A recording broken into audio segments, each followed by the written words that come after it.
नमस्कार मैत्रिणींनो, मी Madhuri's cooking and लाईफस्टाईलमध्ये तुमचं खूप खूप स्वागत करते। छान मस्त लेयर सुटलेली डाळबट्टी आज आपण बनवणार आहोत। तर झालं काय, रविवारची सुट्टी होती, माझे मुलं माझे हस्बंड सगळेच घरी होते, त्याच्यामुळे मग आज आम्हाला पोळी भाजी नाही खायची। मग काहीतरी छान करायचं म्हणून आज मस्त अगदी भरपूर लेयर सुटलेली डाळबट्टी बनवली। लेयर तुम्ही बघू शकता। तर आता ही डाळबट्टी बनवायची कशी, काहीही अगदी अवघड नाहीये आणि फसणाराही प्रकार नाहीये। तर मी तर थोडंसं गव्हाचं जाडसर पीठ गिरणीवर दळलेलं आहे। माझ्या घरात छोटी गिरणी आहे, तर पण जर घरामध्ये जाडसर गव्हाचं पीठ दळलेलं नसेल तर अशा वेळेस काय करायचं नक्की सांगणार आहे। त्याच्यावरही दुसरा एक पर्याय आहे।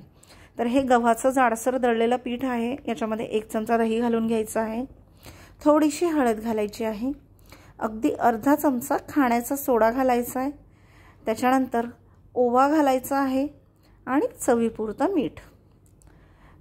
मीठ घातल्याच्या नंतर ह्याच्यामध्ये आता आपण 2 पळ्या तेल घालून घेणार आहोत। आपलं नॉर्मल तेल आहे, गरम केलेलं नाही। आणि दह्यामध्ये जे कधी पाणी राहतं ना, तर ते पाणी घालून घ्यायचं, थोडासा त्याला आंबटपणा येतो, चवीला छान लागतं। आता हे सर्व साहित्य घातल्याच्या नंतर हे मस्त छान मिक्स करून घ्यायचं आहे आणि मिक्स केल्याच्या नंतर आपलं नॉर्मल पाणी घालून याचा गोळा मळून घ्यायचा आहे। गरम पाण्याचा कोमट पाण्याचा कुठेही वापर केलेला नाहीये, अगदी आपण नॉर्मल जे ॲक्वाचं पाणी असतं तेच घ्यायचं आहे। ह्याचा छान असा गोळा मळून घ्यायचा आहे आणि ही डाळबट्टी खायला खूप मस्त लागते। तुम्ही रेसिपी नक्की ट्राय करा। दुसरीकडे मी 1 वाटी तुरीची डाळ स्वच्छ धुवून घेतलेली आहे, धुवून कुकरमध्ये घालून घेतली आहे, आवश्यकतेनुसार पाणी घातलंय, अर्धा पळी तेल घातलंय। आता याच्यामध्ये चिमूटभर हिंग घालायचा आहे आणि थोडीशी हळद घालायची। शिजताना जर हिंग घातला तर वरणाला अजून छान फ्लेवर येतो। आता हळद घातल्याच्या नंतर झाकण लावून मस्त याच्या 4 शिट्ट्या करून घ्यायच्या आहेत। दुसरीकडे आपण जे बट्ट्यासाठी भिजवलेलं पीठ आहे त्याच्यातला एक गोळा घ्यायचा आणि त्याची अशी मध्यम एक पोळी लाटून घ्यायची आहे। पोळी जास्त जाडही लाटायची नाहीये आणि जास्त पातळही लाटायची नाहीये। आता ही पोळी लाटून घेतल्याच्या नंतर ही पोळी मी साईडला ठेवणार आहे। ह्याच पद्धतीने आता मी परत अजून एक गोळा घेऊन याची दुसरी पोळी लाटून घेते। आता दुसरी पोळी देखील त्याच पद्धतीने लाटून घ्यायची आहे। ह्याच्यामुळे आता हीच खरी आपली लेयर सुटण्यासाठी वापरलेली ट्रिक आहे। आता ह्या पोळीवर थोडंसं तेल घ्यायचं, तेल लावायचं आणि अगोदर लाटून ठेवलेली जी पोळी आहे ती याच्यावर ठेवायची। ह्याचे असे काठ छान प्रेस करून घ्यायचे, खूप जोरात प्रेस करायचे नाही।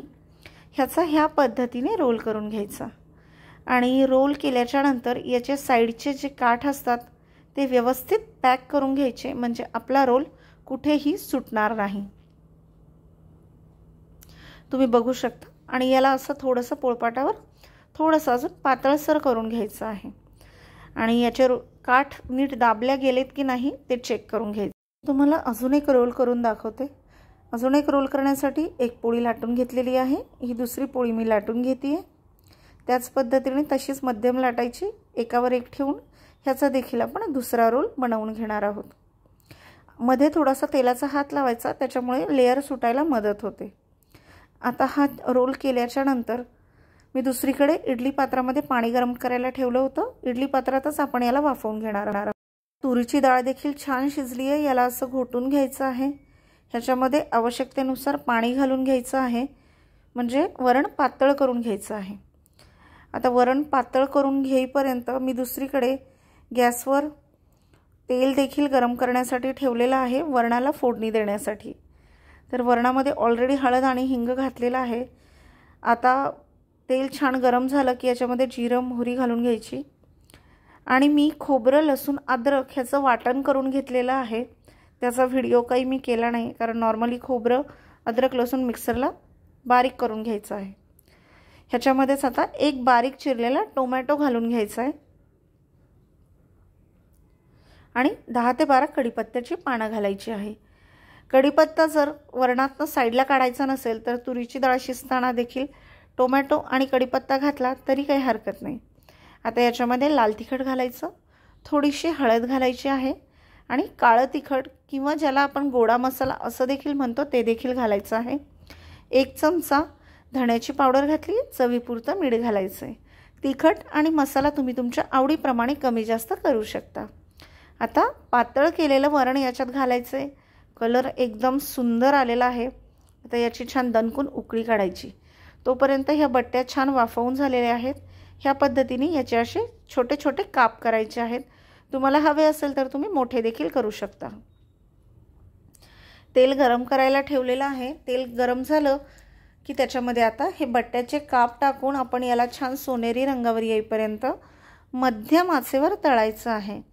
गॅसची फ्लेम अजिबात मोठी करायची नाही आहे. मोठी केली तर काय होईल, बट्ट्या वरून वरून तळल्या जातील आणि आतून तशाच कच्च्या राहतील. तर मैत्रिणींनो, ह्या डाळबट्ट्या खायला खूप मस्त लागतात. रेसिपी नक्की ट्राय करा. आवडत असेल तर चॅनलला लाईक, शेअर आणि सबस्क्राईब करायला विसरू नका. आता सगळ्यात महत्त्वाची गोष्ट राहिली आहे की गव्हाचं जाडसर पीठ जर दळलेलं नसेल तर काय करायचं, ते तर सांगणारच आहे. पण त्याआधी अजून एक गोष्ट राहिली आहे, ते म्हणजे वरणामध्ये चिंच आणि गूळ घालायचा. तर जेवढी चिंच घातली आहे तेवढाच गूळ घालून घेतलेला आहे. याला छान मिक्स करायचं आणि अजून एक उकळी आणायची आहे. तर मी सांगत होते त्याप्रमाणे गव्हाचं पीठ नसेल तर आपली नॉर्मल कणिक घ्यायची आणि त्याच्यामध्ये जाडसर रवा घालायचा. बाकी प्रोसेस पूर्णपणे सेम आहे. मी त्याचा देखील व्हिडिओ लवकरच अपलोड करणार आहे की रवा घालून साध्या आपल्या नॉर्मल कणकेची डाळबट्टी कशी बनवायची. सोनेरी रंगावर बट्टे आलेले आहेत. ह्या छान तळून झाल्यात. आता याला एका ताटामध्ये काढून घ्यायचं आहे. तुम्ही बघू शकता किती सुंदर दिसत आहेत ते. दुसऱ्या गॅसवर आपलं वरण देखील छान उकळलेलं आहे. याच्यामध्ये आता थोडासा खोबऱ्याचा चव घातलेला आहे आणि बारीक चिरलेली कोथिंबीर घेतलेली आहे. याला मस्त ताटामध्ये सर्व करून घेतलेलं आहे. कांदा, लिंबू, साजूक तूप आणि मस्तपैकी गरम गरम डाळबट्टी.